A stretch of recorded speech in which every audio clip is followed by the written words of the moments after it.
मेरा assistant professor chemistry. आज अपना टॉपिक है कोऑर्डिनेशन कंपाउंड।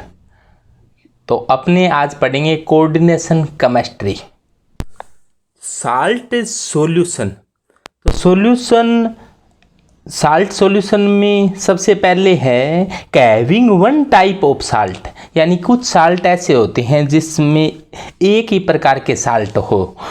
इनको भी दो भागों में बांटा गया है, एक होता है सिंपल साल्ट, एक होता है मिक्स्ड साल्ट। सिंपल साल्ट वे होते हैं जिसमें एक ही प्रकार का धनायन होता है और एक ही प्रकार का ऋणायन होता है। जैसे अपने घरों में काम आने वाला साधारण नमक सोडियम क्लोराइड, यानी कि इसमें Na+ है और Cl- है, तो ये एक प्रकार का सिंपल साल्ट है। इसी प्रकार से अन्य एग्जाम्पल भी हो सकते हैं। और मिक्स साल्ट में क्या होता है, इसमें क्या होता है धनायन या ऋणायन क्या होंगे, एक से अधिक हो सकते हैं। जैसे देखो NaKSO4, तो इसमें क्या है Na+ है, K+ है और SO4- है। तो इस प्रकार के साल्ट को अपने मिक्स्ड साल्ट कहेंगे। यदि solution having more than one type of salt, यानी कि एक से अधिक साल्ट हो, तो सॉल्यूशन के व्यवहार के आधार पर साल्ट के प्रकार हैं। एक साल्ट होता है डबल साल्ट। तो डबल साल्ट में क्या होता है, दो प्रकार के साल्ट हैं वो मिले हुए होते हैं। तो डबल साल्ट में देखो, जैसे अपने पोटास एलम कहें, ये पोटास एलम ये फिटकरी बोलते हैं अपने सामान्य भाषा में। तो इसमें क्या है, इसका सूत्र होता है K2SO4 Al2SO4 की होल थ्राइस व 24H2O। तो इसमें एक साल्ट ये हो गया K2SO4, एक साल्ट ये हो गया Al2SO4 की होल थ्राइस, और इसके साथ 24 जल के मॉलिक्यूल हैं। तो दो प्रकार के साल्ट हैं। इनमें भी खास बात ये होती है कि देखो इसमें ऋणायन कॉमन है और धनायन है वो क्या है, अलग अलग हैं। यानी कि एक आयन होगा वो कॉमन होगा। इसके अन्य एग्जाम्पल भी है, जैसे कार्निलाइट KCl MgCl2 6H2O। तो ये दो प्रकार के साल्ट हो गए। इसी प्रकार मोहर लवण होता है FeSO4 NH4 की होल ट्वाइस SO4 6H2O। तो ये साल्ट अलग हो गया, ये साल्ट अलग हो गया। तो इस प्रकार को क्या कहा जाता है, डबल साल्ट। तो डबल साल्ट होते हैं, इनका केवल सॉलिड स्टेट में ही इनका डबल साल्ट का अस्तित्व केवल सॉलिड स्टेट में होता है, यानी कि सॉलिड अवस्था के अंदर ये पाए जाते हैं। लेकिन इसको जल में डाल दिया जाए ना, तो ये जल में अपने सभी प्रकार के आयनों में क्या हो जाते हैं, वियोजित हो जाते हैं। जैसे ये पोटेशियम सल्फेट, एल्यूमिनियम का आयन, ये सभी क्या हो जाएंगे, अलग हो जाएंगे।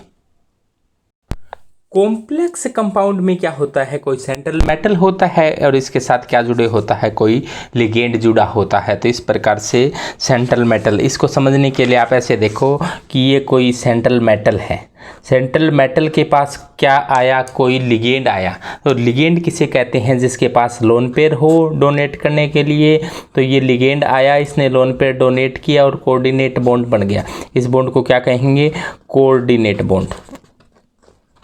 कोऑर्डिनेट बॉन्ड बन गया और इस प्रकार से जो कंपाउंड बनेगा उसको क्या कहेंगे, कॉम्प्लेक्स कंपाउंड या कोऑर्डिनेशन कंपाउंड या कॉम्प्लेक्स कंपाउंड या संकुल यौगिक या उपसहसंयोजक यौगिक कहेंगे। और इस मेटल को क्या कहेंगे, सेंट्रल मेटल कहेंगे। सेंट्रल मेटल का मतलब केंद्रीय धातु। केंद्रीय धातु के पास लोन पेयर ग्रहण करने के लिए वैकेंट d ऑर्बिटल होने चाहिए और ये लोन पेयर ग्रहण करेगा, और जो लोन पेयर ग्रहण करता है उन्हें लेविस एसिड कहा जाता है। तो मेटल होता है, सेंट्रल मेटल होता है, या सेंट्रल मेटल की जगह नॉन मेटल भी हो तो भी उसकी प्रवृत्ति क्या होगी, लेविस एसिड की प्रवृत्ति होगी। और एसिड क्या करते हैं, कोई भी इलेक्ट्रॉन होते हैं उनको एक्सेप्ट करते हैं, और जो लिगेंड है, लिगेंड लोन पे डोनेट कर रहा है, लिगेंड कहा ही उसे जाता है जिसके पास लोन पेयर डोनेट कर सके या जिसके पास दान करने के लिए लोन पेयर उपस्थित हो, उसको क्या कहा जाता है? लिगेंड कहा जाता है। तो लिगेंड आगे भी इसका अध्ययन करेंगे कि लिगेंड एक लोन पेयर दान कर सकता है या जिसके पास लोन पेयर दान करने के लिए एक ही एटम हो तो इसको मोनोडेंटेड लिगेंड कहा जाता है। जैसे मान लो NH3 है, इसके पास एक लोन पेयर है, मोनोडेंटेड लिगेंड है। इसी प्रकार से इस प्रकार से हो जिसके पास दो लोन पेयर डोनेट करने वाले एटम है तो इसको क्या कहेंगे? डाइडेंटेड या बाइडेंटेड लिगेंड कहा जाता है। इसी प्रकार ट्राइडेंटेड लिगेंड, टेट्राडेंटेड लिगेंड, पेंटाडेंटेड लिगेंड या दो से अधिक लोन पेयर दान कर सकता है उसे अपने कहते हैं पॉलीडेंटेड लिगेंड। तो इनका लिगेंड के बारे में अपने अध्ययन करेंगे आगे। तो डबल साल्ट क्या होते हैं, इसको थोड़ा सा और समझे अपने कि डबल साल्ट हैं। जैसे अपने बात की थी कि पोटास एलम है या कार्नेलाइट है या मोहर साल्ट है, ये डबल एसिड हैं। तो डबल एसिड की खास प्रवृत्ति क्या होती है कि डबल एसिड अपनी आइडेंटिटी है वो केवल सॉलिड फेज में रखते हैं, लेकिन अपनी जो पहचान है वो सॉल्यूशन अवस्था के अंदर खो देते हैं, यानी कि सॉल्यूशन अवस्था में इनकी पहचान नहीं पाई जाती और मोल्टन स्टेज में भी इनकी पहचान नहीं पाई जाती। यानी कि ये केवल और केवल सॉलिड अवस्था के अंदर, यानी कि फिटकरी ठोस है तो फिटकरी है। यदि इसको जल में डाल दिया गया, जल में ये विलय हो गई, सोल्यूबल हो गई, तो उसके बाद में ये अपनी पहचान खो देती है और अपने अंदर उपस्थित सभी आयनों का ये परीक्षण देगी, यानी कि सभी आयनों में क्या हो जाएगी? वियोजित हो जाएगी। तो इसी प्रकार से डबल साल्ट में कार्नेलाइट है, कार्नेलाइट का सूत्र KCl(MgCl)2 होता है। इसी प्रकार मोर लवण है FeSO4 NH4 की होल ट्वाइस SO4 6H2 होता है। तो इसको जल में डाल दिया, मान लो कि इसको किस में डाल दिया आपने? वाटर में डाल दिया। वाटर में डाल दिया जाएगा तो ये पूरा टूट जाएगा। किस में? Fe है, वो Fe+2 में टूट जाएगा, SO4-2 बना लेगा, इसके साथ ये NH4+ बना लेगा और ये तो संख्या में 2 है तो 2 लगा दो और इसके साथ और क्या बढ़ेगा? सल्फेट बनाएगा। सल्फेट को यहाँ पर 2 लगा दो या सल्फेट को अलग लिखना चाहो तो अलग लिख दो और ये जल है वो जल के अंदर मिल जाएगा। तो मोहर लवण है उसको जल में डालने पर ये सभी आयनों का परीक्षण देगा, यानी कि Fe+2 का भी परीक्षण देगा, Fe+2 का टेस्ट देगा, सल्फेट का भी टेस्ट देगा, अमोनियम का भी टेस्ट देगा। तो जो डबल साल्ट हैं उसको सॉल्यूशन फेज के अंदर ये इस प्रकार से पूर्णतः वियोजित हो जाते हैं और इसका सॉलिड फेज में अस्तित्व होता है और ये विलीन अवस्था में कोई अस्तित्व नहीं रखते हैं। ऐसे को क्या कहेंगे? डबल साल्ट कहेंगे। और इसमें 2 साल्ट होते हैं, जैसे ये KCl और MgCl। तो इसी प्रकार से 2 साल्ट होते हैं, इनको डबल साल्ट कहा जाता है। कोऑर्डिनेशन कंपाउंड होते हैं वो अपनी पहचान है वो सॉलिड अवस्था के साथ साथ विलीन अवस्था में और मोल्टन अवस्था में, दोनों अवस्थाओं में अपनी पहचान बनाए रखते हैं। तो ऐसे जो कंपाउंड है उनको कोऑर्डिनेशन कंपाउंड कहते हैं। तो कोऑर्डिनेशन कंपाउंड होते हैं वो अपने में उपस्थित सभी जो आयन है उनका टेस्ट नहीं देते हैं। कैसे नहीं देते हैं, क्यों नहीं देते हैं, इसको समझो। जैसे एग्जाम्पल के रूप में एक कोऑर्डिनेशन कंपाउंड मान लिया कि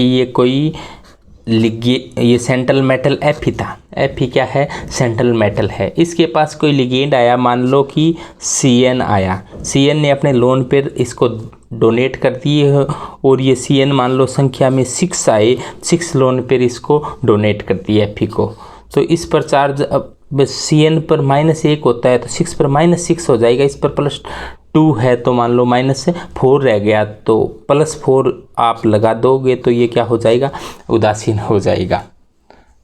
तो इस प्रकार से क्या हुआ कि K4FeCN6 एक कोई कोऑर्डिनेशन कंपाउंड है, ये कोई कॉम्प्लेक्स कंपाउंड है, कोई संकुल यौगिक है। अभी इसको आपने जल में डाला तो ये किस प्रकार से आयनित होगा कि ये पोटेशियम है, पोटेशियम अलग हो जाएगा, 4K+ बनाएगा और क्या बनाएगा? इसमें ये मटेरियल है वो बनाएगा कि FeCN6 और माइनस इस पर प्लस 1 पर एक प्लस होता है, 4 पर 4 प्लस हो गया तो इस पर क्या आएगा 4 माइनस का। तो इस प्रकार का जो बना है उसको क्या कहेंगे, कॉम्प्लेक्स आयन कहेंगे। क्या कहेंगे, कॉम्प्लेक्स आयन कहेंगे। और कॉम्प्लेक्स आयन है वो इसी प्रकार से रहेगा, ये टूटेगा नहीं, टूटेगा नहीं। तो ये Cn माइनस का, Cn माइनस इसमें है ज़रूर लेकिन बंधा हुआ है, तो Cn माइनस का टेस्ट ये नहीं देगा, पोटेशियम का टेस्ट देगा और ये कॉम्प्लेक्स आयन का टेस्ट देगा, यानी कि सभी आयनों का टेस्ट है वो नहीं देगा।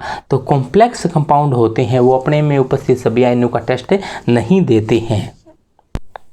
सेंट्रल मेटल और लिगेंड इस प्रकार के सम्मिलित रूप से कहा जाता है कोऑर्डिनेशन स्फीयर। क्या कहा जाता है इसे, कोऑर्डिनेशन स्फीयर कहा जाता है।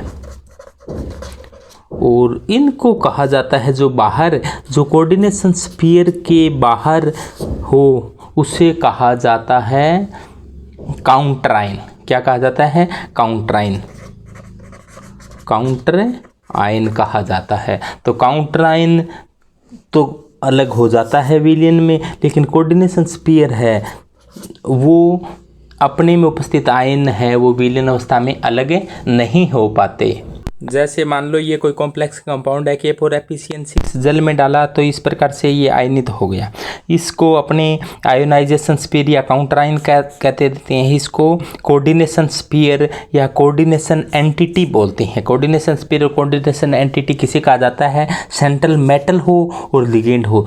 सेंट्रल मेटल और लिगेंड को इस प्रकार से दर्शाया जाता है और इसको सम्मिलित रूप से क्या कहा जाता है, कोऑर्डिनेशन स्फीयर या कोऑर्डिनेशन एंटिटी कहा जाता है। तो ये है वो आयनित अलग अलग नहीं होते। तो ये क्या बनेगा, कोई कॉम्प्लेक्स आयन बनेगा। और जो यहाँ पर जो चार्ज लिखा जाता है ये पूरे कॉम्प्लेक्स आयन का चार्ज लिखा जाता है। तो कॉम्प्लेक्स आयन में जो ये Fe है ये सेंट्रल मेटल है, यहाँ पर कोई भी हो सकता है सेंट्रल मेटल की बजाय बहुत ही कम एग्जाम्पल ऐसे होते हैं जिनमें नॉन मेटल भी पाया जाता है। तो इसे अपने कह दिया सेंट्रल एटम कह दिया। सेंट्रल एटम है वो लोन पेयर ग्रहण करता है, लोन पेयर एक्सेप्ट करता है, इसलिए इसका नाम क्या पड़ गया, लेविस एसिड की बात व्यवहार करता है। लेविस एसिड क्या करते हैं, always accept lone pair from donor atom. जो डोनेट करेगा जिसको लिगेंड कहा जाता है, लिगेंड के लोन पेयर को ये क्या करेगा, एक्सेप्ट करेगा। और ये CN है वो क्या है, लिगेंड है। और लिगेंड किसे कहा जाता है, वे स्पीसीज जिनके पास लोन पेयर डोनेट करने के लिए हो। तो यानी कि ये CN minus loan pair donate करेगा तो ये क्या है, और जो लोन पेयर डोनेट करता है उनको लेविस बेस कहा जाता है। और लेविस बेस क्या करते हैं, always donate lone pair to central atom. तो जो लिगेंड है वो सेंट्रल एटम को लोन पेयर डोनेट करेगा। तो इस प्रकार से कॉम्प्लेक्स आयन बनेगा, कॉम्प्लेक्स आयन। और ये जो बाहर होता है उसको काउंटर आयन कहा जाता है। कुल मिलाकर कहने का अर्थ है कि कोऑर्डिनेशन कंपाउंड है वो अपने में उपस्थित सभी आयनों का परीक्षण नहीं देते हैं, यानी कि जिनसे मिलकर बने होते हैं उन सभी आयनों का परीक्षण वो नहीं दे पाते। कोऑर्डिनेशन नंबर क्या होता है, तो कोऑर्डिनेशन नंबर क्या होता है, जो सेंट्रल मेटल है और लिगेंड के बीच में कितने कोऑर्डिनेट बॉन्ड बने हैं। तो इसे समझो, एग्जाम्पल के तौर पर लें, जैसे मान लो कोई निकल का कोई कंपाउंड कोऑर्डिनेशन कंपाउंड है, इसके साथ मान लो लिगेंड के रूप में CO है और ये संख्या में 4 है। तो इस प्रकार का ये कोई कॉम्प्लेक्स है, तो इसके कोऑर्डिनेशन नंबर क्या होगी, कोऑर्डिनेशन नंबर होगी वो क्या होगी, 4 होगी। अब ये 4 क्यों हुई, क्योंकि निकल के साथ ये CO जुड़ने वाले की संख्या कितनी है, 4 है। तो 4 है तो ये 4 लोन पेयर अपने डोनेट कर एक लोन पेयर डोनेट करेगा। तो ये इस प्रकार से कितने कोऑर्डिनेट बॉन्ड बन रही हैं, 4 बन रही हैं। तो इसका कोऑर्डिनेशन नंबर क्या होगी, 4 होगी। इसी प्रकार से जैसे अपने इस एग्जांपल को लें K4FeCN6, तो Fe के साथ ये CN है वो 6 जुड़े हुए हैं। तो ये कितने लोन पेयर डोनेट कर रहे हैं Fe को 6, तो कोऑर्डिनेट बॉन्ड कितनी है 6, तो इसकी कोऑर्डिनेशन नंबर कितनी होगी 6 होगी, तो इसकी कोऑर्डिनेशन नंबर क्या होगी 6 होगी। इसी प्रकार से जैसे मान लो कोई अन्य एग्जांपल लें अपनी, जैसे NiCN की 4-2 है, इसमें निकल के साथ Cn कितने जुड़े हैं 4, तो इसकी कोऑर्डिनेशन नंबर क्या होगी 4।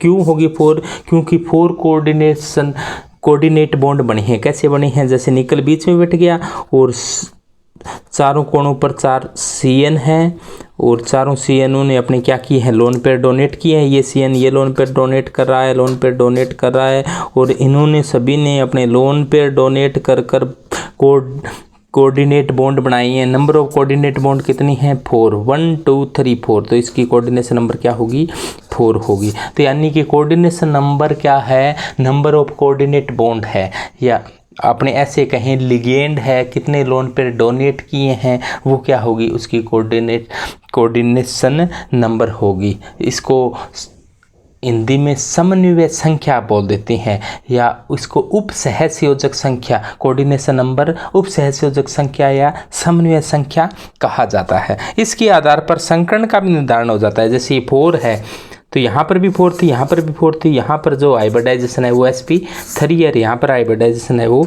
dsp2 है। तो 4 है तो 4 ही कक्षक आएंगे, तो A कैसा आ गया और 3 क्या आ गए P आ गए, तो टोटल कितनी हुई 4।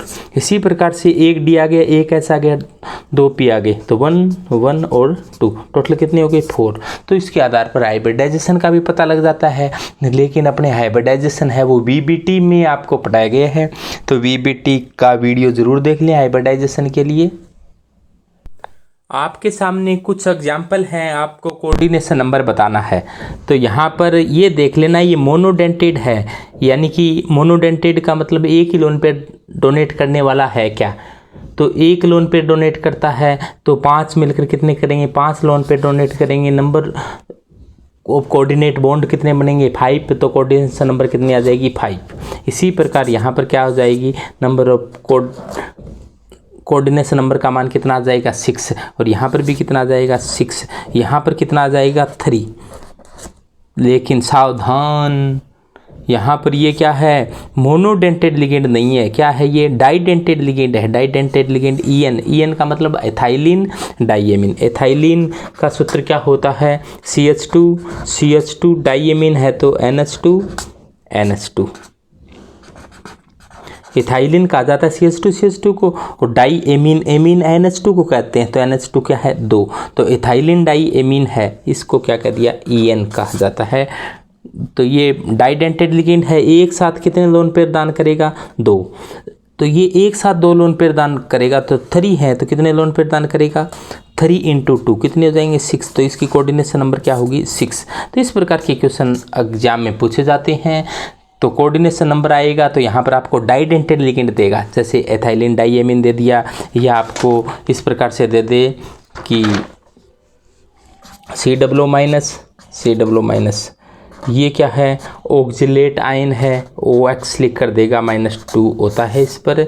तो इस ये होता, जैसे मान लो आपको मैं एग्जांपल के तौर पर दे दूँ COOX की होल थराइस, तो इस पर -2 होता है तो -6 हो गया, तो इस पर चार्ज कितना आ जाएगा -3, क्योंकि कोबाल्ट पर +3 होता है तो इस पर -3, तो इस पर टोटल -6 हो गया और इस पर +3 है, तो कितना बचा कॉम्प्लेक्स कंपाउंड पर -3 बचेगा, तो -3 आ जाएगा। तो इस कंपाउंड में आपको पूछ लिया जाए कि इसकी समन्वय संख्या कितनी है, कोऑर्डिनेशन नंबर कितने है, तो आप 3 मत कर देना, डाइडेंटेड लिगेंड है तो 2 से क्या कर दोगे गुणा कर दोगे, तो ये क्या आ जाएगा 6, इसका कोऑर्डिनेशन नंबर है 6। चार्ज ऑफ कॉम्प्लेक्स आयन, यानी कि कॉम्प्लेक्स आयन बोलते हैं वो ऐसा इस प्रकार वाला है, उसको क्या कहेंगे कॉम्प्लेक्स आयन। उसमें क्या होता है कोई मेटल और लिगेंड, इस पर जो चार्ज यहाँ पर लिखा होता है वो कितना होगा, तो ये होता है इसके अंदर क्या होता है it is algebraic sum of charge on central atom and charge of ligand, यानी कि सेंट्रल एटम और लिगेंड के चार्ज का योग होगा। जैसे मान लो कि K4FeCN6 है, ये कैसे टूटेगा? तो टूटेगा ये 4K प्लस है FeCN6, तो FeCN6 और चार्ज कितना होगा इस पर? माइनस है 4, तो ये -4 क्या हो गया? इस कॉम्प्लेक्स आयन पर चार्ज हो गया। तो यह जो चार्ज है वो Cn पर -1 होता है, तो 6 का कितना हो जाएगा? -6, और इसका चार्ज जोड़कर आया है। -6 में इसका +2 है, जैसे मान लो इसका -6 है और इसका +2 है, तो बचा कितना? -4, तो -4 इस पर आ गया। तो ये जो चार्ज होता है ये क्या होता है? कॉम्प्लेक्स आयन का चार्ज होता है। तो थैंक्स, मैं Rajesh Lakhera, assistant professor chemistry. तो please like, share and subscribe my YouTube.